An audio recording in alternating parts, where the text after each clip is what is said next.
গরম তো তো বৃষ্টি হলেও কিন্তু গরম কমেনি।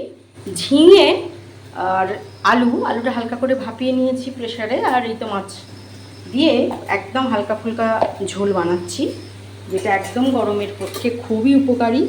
তো একটু জিরে ফোড়ন দিলাম পেঁয়াজ। এবার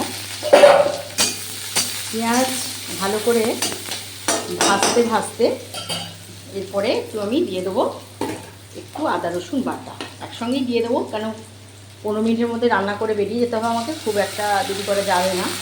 তো এর মধ্যে একটুখানি দিয়ে দিলাম আদা রসুন বাটাটা যখনই কষতে ওর মধ্যে আমি দিয়ে দিলাম ঝিঙে, কারণ ঝিঙেগুলো আমি তেলে নেড়ে রাখিনি। এই তেলের সঙ্গে ঝিঙেটা পেঁয়াজ তেল সঙ্গে একটুখানি নেড়ে দিলে খেতে ভালো হবে, আর ঝিঙে জল ছাড়বে, তাতে কিন্তু আর পেঁয়াজটা বসেও যাবে না বা পেঁয়াজটা পুড়ে যাবে না। ক্যান্সেলই করছি। তো ঝিঙাটা ভালো করে কষাবো, আমি একটা ঢাকনা দিয়ে দেবো, তারপরেই জলটা ছেড়ে দিলে অন্য বাটনাগুলো পরপর দিতে থাকবো। একটু তেলে না নাড়লে না ঠিক টেস্টটা আসে না। তো লঙ্কার গুঁড়ো দিয়েছি ধনে গুঁড়ো, জিরে গুঁড়ো, নুন আর হলুদ। এবার এর মধ্যে এই যে আমার ভাপানো আলু সেটা অ্যাড করে দেবো।